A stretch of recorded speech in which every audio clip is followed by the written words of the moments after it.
ዮ ዩቲዩብ እንዴት ናችሁ? እንደምን አላችሁ? እኔ ናቲ ነኝ። ዛሬም እንደተለመደው በምርጥ ቪዲዮ ተመልሼላችኋለሁ ማለት ነው እና ጋይስ 890 ምናምን 90 ሰብስክራይበርስ ገብተናል። ደስ ይላል ማለት ነው እና 900 መግባት አለብን። 10 ሰው ይጎለናል ማለት ነው ጋይስ። 900 እንድንገባ ኤቭሪባዲ ታች ሰብስክራይብ ሳታደርጉኝ የምትከታተሉ ሰዎች የዚች ጋር አስቀምጥላችኋለሁ። ወደታችሁ ደርዱና ፕሊዝ ሰብስክራይብ አድርጉ። 90%ቶች ሰብስክራይብ አድርጋችሁ ያያችሁ አይደለም ማለት ነው እና ሰብስክራይብ እንድታደርጉ ይፈልጋሉ።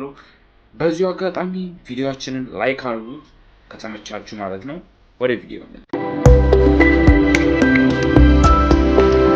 የዛሬውን ታሪክ መጨረሻውን ስትሰሙት ምን ትላላችሁ? በእርግጠኝነት ምክንያቱም የሚፈጠረውን ነገር በጭራሽ አጠብቁ። ታሪኩ የሚጀምረው በዚህ ሴት ነበር። ስሟ ክራት ይባላል። መልከ መልካም ቆንጂዬ፣ እድሜዋ በ30ዎቹ ውስጥ ያለ የሬዲዮ ጋዜጠኛ ነች። ታዲያም የሆነ ቀን ያጎቷ ልጅ ባቢን ተዋወቂው ብላ ያስተዋወቀቻት ፌስቡክ ላይ ማለት ነው። ያጎቷ ልጅ ነበረች። ባቢ የሚኖረውም እሷ የምትኖርበት አካባቢ ነው፣ እንግሊዝ ውስጥ ማለት ነው። ትውውቃቸውም ኦንላይን ነበርና በፌስቡክ ያወራሉ። ሲያወሩ ግን በጊዜው ክራት ባቢን ብዙም አልወደደችውም፣ አልተመቻትም። ምክንያቱ ደግሞ ክራት ፍቅረኛ አላት፣ ባቢም እንደዛው ፍቅረኛ አለው። ስለዚህ ያላቸው ቅርርብ ከጓደኝነት የዘለለ አልነበረም፣ ወደ ፍቅረኛ ምናምን አልሄደም። ታዲያም ግን የሆነ ቀን ክራት ክለብ ውስጥ ባቢን ታያለች። ባቢም እዛው ነበረ። ትንሽ እሷ ሞቅ ብላ ስለነበር አንተ ምናምን ትለዋለች። ባቢም እንዴነሽ ሀይ የሆነ ግራ ያገባው ሰው የለም፣ እንደዛ ነው የሆነው። በዛ ላይ ደግሞ ሌሊት ነበረ ምናምን በቃ ብዙም በአካል ያወሩት ነገር አልነበረም። በዛ ቀን ግን እዛ ወደ ኦንላይኑ ስንመለስ በኦንላይኑ ወሬያቸውን አጥፎታል። በወሬያቸው መሀልም ታዲያ ባቢ ወደ ኬንያ ልሄድ አስቤያለሁ ይላታል። ታዲያም ከትንሽ ቀናቶች በኋላ ክራት ስራ ሆና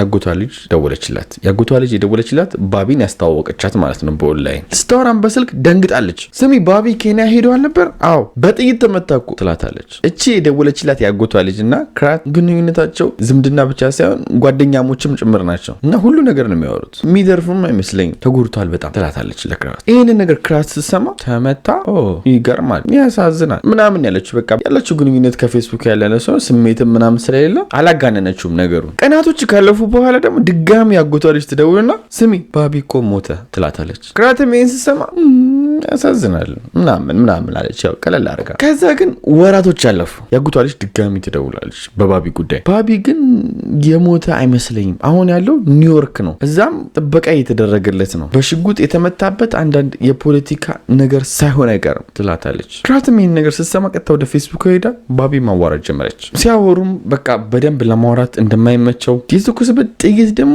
አንገቱ አካባቢ ስለሆነ ለማውራት በጣም እንደሚከብደው፣ በቴክስት ብቻ ማውራት እንደሚፈልግና ከሱም ተጨማሪ ደግሞ ሚስቱ ሁሉ ፍቺ እንዳቀረበች፣ ከሱም ተጨማሪ ደግሞ ያለበት የፖለቲካ ነገር ብዙም ለማውራት ከሷ ጋር ነፃነት እንደማይሰጠው ምናምን ይነግራታል። እኚህ ሁኔታዎች ግን ክራትን ከሱ ጋር ከማውራት አላገዳትም። ለወራቶች ማውራት ጀመሩ። በዚህ ሁኔታ ነገሮች በጣም ተገድበው ወራትም ሲያልፍ አመትን ተካ።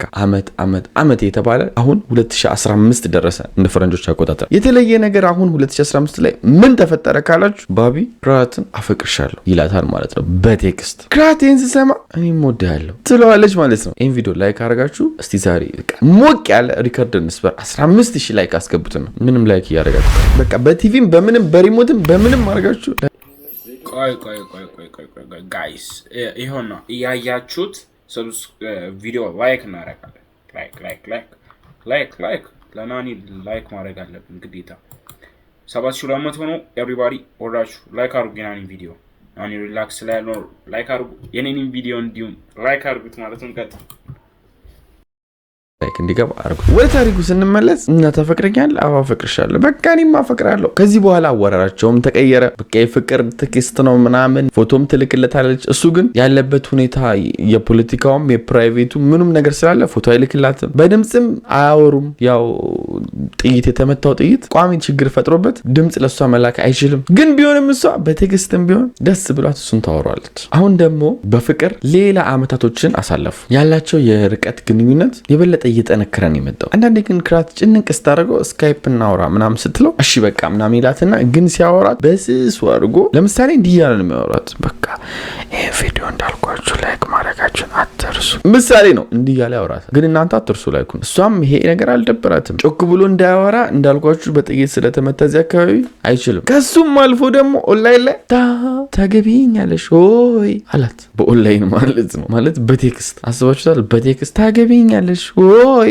ሲባል ማለት ነው። ከሱም ቀጠለና ይሄንን ነገር ፖስተው ታገቢኛለሽ ሆይ የሚለውን ፌስቡክ ላይ ማለት ነው። ከዛስ ሰዎች እየመጡ የባቢ ቤተሰቦች እየመጡ እንኳን ደስ አለ ምናምን፣ እናት አባቱ ቤተሰቡ ማለት ነው እየመጣ እንኳን ደስ አለ ምናምን ይለዋል። ቀጣይ ደግሞ ምን አደረጉ? የሰርግ ቦታዎችን መምረጥ ጀመሩ፣ የሙሽራም ቬሎ ጭምር ማለት ነው። ይሄ ሁሉ ነገር እያወሩ ግን ባላቸው ግንኙነት በጣም በቃ እየተረበሸች መጣች። በምን ይሄ ሁሉ አመት ከኒውዮርክ መጣለው እያለ አንድ ቀንም ግን መጥቶ አያውቅም። የሆነ በቃ ምክንያት ይፈጥራል። ልመጣ ብዬ እንደዚህ ሆንኩ፣ ልመጣ ብዬ እንደዚህ ተጨነኩ ምናምን ሚል። ከዚህም በላይ ደግሞ ካለመምጣቱም በላይ ደግሞ የሚገርመው ነገር ምንድነው? በጣም ቀነተኛ ነው። በጣም ደግሞ ሪሌሽንሺፑን ተቆጣጣሪ ነኝ ባይ ነው። ለምሮ ቴክስቲን ቶሎ ያልመለሹ፣ ለምሮ ኦንላይን ያልገባሹ፣ ለምሮ እንደዚህ ያለሹ እያለ ራሱ በጣም መቆጣጠር ይፈልጋል። ኢቨን አንዳንዴ ካሜራውን ክፈች፣ አላምንሽም፣ የት እንዳለሽ ማየት ፈልጋል ይላታል። የራሱን ካሜራ ግን አያበራም፣ የእሷን ካሜራ እንድታበራ ያደርጋታል። ታዲያም ግን በመጨረሻ ባቢ የኔ ውድ አሁን እንግሊዝ ልመጣ ተዘጋጅ ይላታል። በዚህ ደግሞ ክራት በጣም ደስ አለ። ምን ለብሼ ልጠብቀው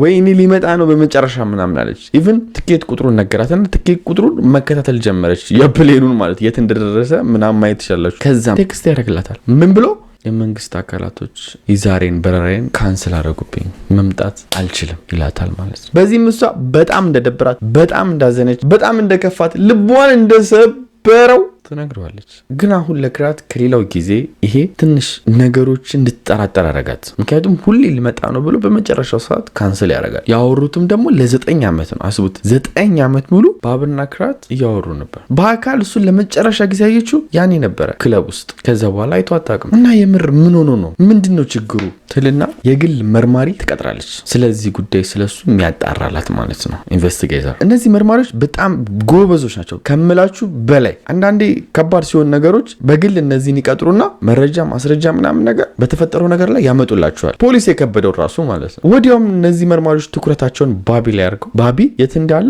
አወቁ። የሚኖረውም ታዲያ እንደተባለው ኒውዮርክ በጥበቃ በምናምን ሳይሆን እዛው እንግሊዝ ውስጥ ነው። እዛው ክራት ጋር ማለት ክራት እዛው ነው የምትኖረው እንግሊዝ ሆኖ ደግሞ እዛና እዚህ የሚባል ቦታም አልነበረም። እሷ የምትኖረው ለንደን ነው። ከለንደን የ1 ሰዓት ምናምን መንገድ የሚሆን ርቀት ያለው ቦታ ላይ ነው ባቢ ያለው ማለት ነው። 9 ዓመት ሙሉ ግን ኒውዮርክ ነኝ እያለ ነበር ሲያወራ የነበረው። ክራትም ይሄ ነገር በጣም አበሳጫት። 1 ሰዓት እንኳን የመኪና መንገድ ማይሞላ ርቀት ላይ ሆኖ ነው እስከዛሬ ነኝ ያላገኝ አለች። ተናዳም ግን ጸጥ አላለች። እሄዳለሁ ቤቷ አለች። እነዚህ ምግል መርማሪዎች የት እንደሚኖር ሰጧት አድራሻውን። መኪናዋን አስነስታ ሄዶች ወደ ቤቱ። በሩም ላይም ደርሳ በሩም ማንኳኳት ጀመረች። ከዛ ማን ቢከፍተው አሪፍ ነው በሩን? የባቢ ሚስት። ይሄ አይደለም የሚደንቀው ነገር እዚህ ታሪክ ላይ ክራት እችን ስታይ ማነሽ አንቺ ያለቻት አስባችሁታል? በቤታችሁ መጥተው አንድ ሰው ማነሽ አንቺ ሲላችሁ ማለት ነው እኔ የባቢ ሚስት ነኝ ስትለው ባቢ አግብቷል አሁኑኑ ባቢ ላይ ፈልጋለሁ ትላታለች። ከዛ ክራት በዚህ ሰዓትም ባቢ ቤት ውስጥ ነበርና ወጣ። ክራትም እሱ እንዳየች ለምንድን ነው ያሸኝ አለችው። ባቢም እሷን አያትና ይቅርታ እኔ አላቅሽም ማን እንደሆንሽ እንተዋወቃለን ብሎ ይጠይቃታል። በዚህ ሰዓት ክራት በጣም አዝና መኪናዋን እየነዳች ወደ ቤቷ ትመለሳለች። ሙዷም ትክክል አልነበረም። በቃ ያለቀሰች ነው። ምን እያለች ነው? ላጎቷም ልጅ ትደውላታለች። በዚህ ሙዷ ያው አጎቷ ልጅ ጓደኛዋ ስለሆነች እንድታጽናናት የተፈጠረውን ነገር ለሷ ልትነግራት ነው የደወለችላት። ያጎቷም ልጅ አይዞሽ በቃ ያበሳጫል፣ ወንድ ልጅ እኮ ማለት እንዲህ ነው ምናምን አለቻት። ግን ክራት ላይ ምንም አልሰራም። አሁንም በቃ በጣም ተጎደች፣ በጣም አዘነች። እናም ቀናቶች አለፉ። ክራትም የሆነ ቀን ቁጭ ብላ ጋዜጣ እያነበበች ነበር። የሆነ ሰው ግን ቤቷ ይመጣል። ማን? ያጎቷ ልጅ። እንኳን ደህና መጣሽ ነይ ግቢ ትላታለች። ገባች።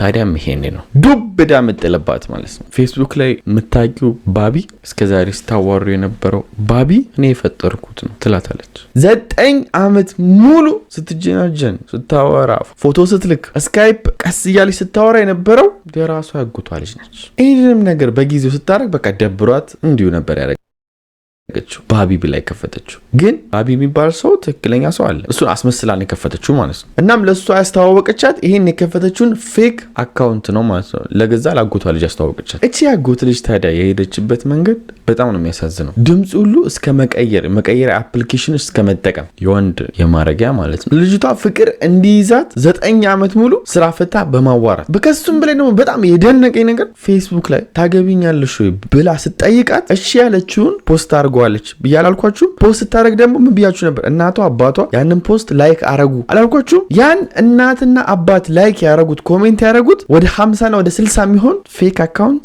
ራሷ ክሬት ያደረገችው የፈጠረችው ነው ያጎትዮ አለች። እዛ ጋር ክራት የሱ ቤተሰቦች እናትና አባቱ ደስ አላቸው፣ ላይክ አረጉ፣ ወደዱት ምናምን። ከዛ እሷም በዛ በኩል ሄዳ ደግሞ ላይክ ያደረገው ኮሜንት ያደረገው አባቴ ነው እናቴ ነው ምናምን። ኮሜንቱም ደግሞ ልጄ እንኳን ደስ አለ ምናምን የሚል አስቡት። ይሄን ያክል ነው የተጓዘችው ያጎትዮ አለች የሷን ስሜት ለመጉዳት ማለት ነው። ደግሞ በዛ ላይ ምን ብያችሁ ነበረ? ክለብ ላይ ክራትና ባቢ ተገናኙ አላልኳችሁም? ያኔ ክራት ስታየው ምንድን ያለችው ሄይ አንተ ምናምን ብለው ነበረ። ግን እሱ እንዴት ነበረ ሆነ ያልኳችሁ ምናምን ነበር ያለው አይደል? ግራን የገባው ያኔም እሷን ከነጭራሹ ስለማያውቃት ነው ግራ የገባው። እሷ ግን በጊዜው በቃ ሌሊት ስለሆነ ምናምን ብላ ነው ያሰበችው። ምክንያቱም በዛ ሰዓትም እያወሩ ስለነበረ ያቀኛል ብላ ነበር ያሰበችው ባቢን ማለት ነው። እና ለዛ ነበር ሄይ ምናምን አለችው ክለብ ውስጥ። እሱ ግን ምናምን ያለው ለዛ ነው ስለማያውቃት ማለት ነው። በተጨማሪም ደግሞ ለዛም ነው ቤቱ ስትሄድም እኔ አላውቃትም ያለው። በቃ አያውቃትማ ከነጭራሹ ከምን መፈጠሯ አይቷትም አያውቅም፣ ስለሷም ሰምቶ አያውቅም። ይሄ ሁሉ የተደረገው በሱ ፌክ ስም ነው። እሺ አሁን የዚህ ሁሉ ምክንያት የሆነችው ያጎቷ ልጅ ይሄን ያደረገችው ለምንድን ነው አይታወቅም። ግልጽ የሆነ ነገር ያስቀመጠችው ነገር የለም። ግን አንድ ከዚህ ታሪክ ማወቅ ያለባችሁ ነገር እናንተ የሚጎዷችሁ ሰው ሩቅ እንዳሉ ነው። የሆነ ማታውቁት ከነመፈጠራችሁ ማያውቃችሁ ሰው እናንተ ላይ ጉዳት ለማድረስ ምን ምክንያት ይኖረዋል? ከመሬት ተነስቶ ሰው ሊጠላ አይችልም። እኔ መንገድ ላይ የሄደ የሆነ ሰው ጠላ አለው ምናምን ቢለኝ እኔ ትንሽ ሚዲያ ላይ ትንሽ ሰው ያቀኛል ብዬ ስለማስብ ሜቢ በእውቅና ሊሆን ይችላል። ግን ኖርማል ሰው ጠላ አለው ምናምን ቢባል ለምን ይጠላል? ለምን ምን ምክንያት ይኖረዋል? ምንም። ስለዚህ ሁሌም ሊጎዳችሁ የሚችለው አቅራቢያችሁ ያለ ሰው። አቅራቢያችሁ ያለ ሰውን ደግሞ ጓደኛ የምትሉትን ኢቭን እንደዚህ ዘመድ የምትሉትን በጣም መጠንቀቅ አለባችሁ። ክራት ክስ ከፍታ ወደ ፍርድ ቤት ነገሩን ለመውሰድ ሞከረች። ፍርድ ቤትም ያጎቷን ልጅ በብር እንድትቀጣ አደረገ። ልብ በሉ ማያውቃችሁ ሰው መቼም እናንተን አይጎዳችሁ። ሁሌም ለእናንተ አሳቢ የሚመስሉ ሰዎች ናቸው እናንተን የሚጎዳችሁ፣ ከጀርባችሁ ምን እያደረገው እንደሆነ ማታውቁት። ይህም ታሪክ ደግሞ እውነተኛ ስለሆነ እንደ እውነተኛነቱ ብዙ ነገር ያስተምራችኋል ብዬ አስባለሁ። ወዳችኋለሁ። ላይክ ማድረጉን እንዳትረሱ። በቀጣይ ቪዲዮ እንገናኛለን። ባይ።